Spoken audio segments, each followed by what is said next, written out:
gentleman who actually I've rarely met someone so dedicated and so committed and so earnest and with whom I have as much respect as Mr. David DeGraw. Also to your left, David, you might point out our new logo, which has just got delivered to us by folks on the team of Mr. Shepard Berry. So. All right, Shepard Berry right over there.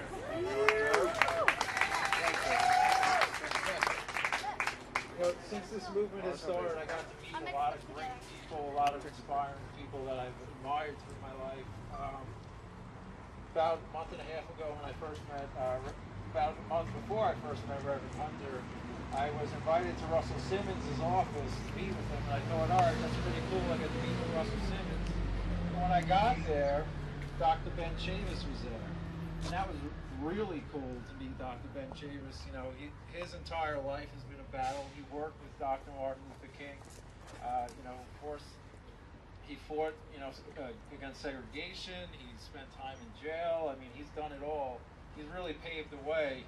And so Dr. Chavis had this idea of merging the legacy of Dr. Martin Luther King with Occupy Wall Street and forming Occupy the Dream.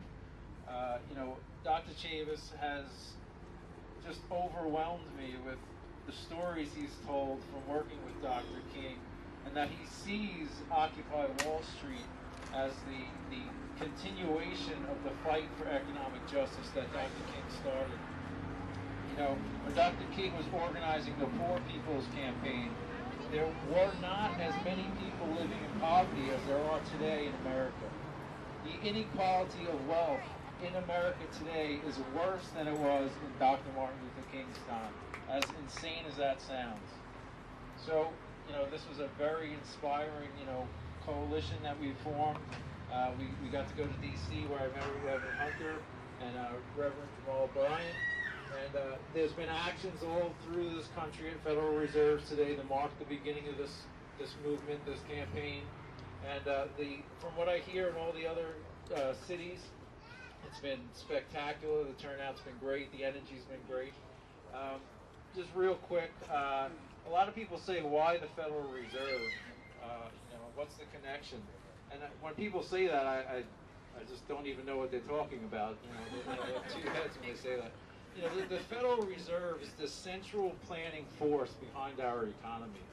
I mean, you know, Ben Bernanke, the Federal Reserve Chairman, when we were first organizing for Occupy Wall Street, in the run-up to that, we were protesting the Fed, and you know, we were comparing it to Egypt. Egypt had Mubarak, and they were all calling for Mubarak to step down.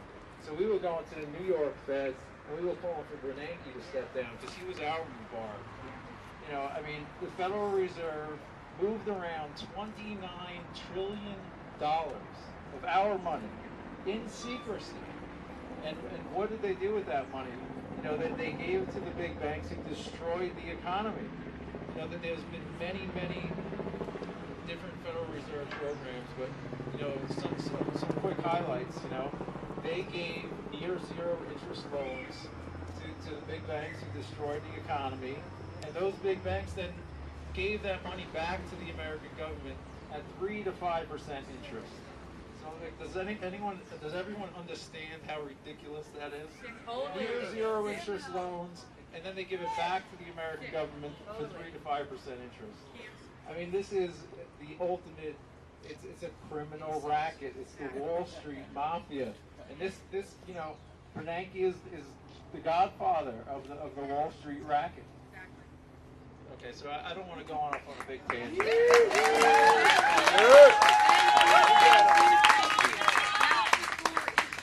Because I didn't really give you your due introduction, can you talk about the beginning of the 99% movement and also how you got, when you were coming to D.C., about the process of talking to all the different Occupy Wall Street folks? Okay, so the 99% movement, in February of 2010, I was reporting on the economic crisis, and I was just so sick of reporting on it over and over again about these crimes. So I wrote this 6-part investigative series called The Economic Elite versus the People of the United States. The entire thing was going through, you know, record unemployment, the explosion in poverty, the all-time record-breaking gap between the top 1% and the remaining 99%, the inequalities throughout America, and how unemployment was undercounted, not counting, part-time, people who are looking for full-time work, long-term unemployed. So I went through this whole thing, and I basically said that 99% of the population across the political spectrum, whatever your views are, we need to find common ground and come together. So that it was a big call to start a 99% movement. So, this went on for about a year online, and we kept looking for common threads where we can all agree. And the biggest part that we can agree on, which Dylan Radigan over there is going to talk about in a little bit, is getting money out of politics. We had what we called a system of political bribery, campaign finance, lobbying, and the revolving door between Washington and Wall Street. So people came together to support getting money out of politics, and they also came together to support breaking up the banks. So people across the political spectrum agreed on those things consistently. Then this group called Adbusters came along, and they put out their call, and they said, "What are your demands?" Turned out that was a brilliant call because everyone came forward with demands. But our key demands of getting money out of politics and breaking up the banks has been pushed to the back. So the 99% movement has obviously evolved far beyond what we've done, and it's become this cacophony of different issues. And I think it's important it stays that way. But my focus personally is on getting money out of politics right now.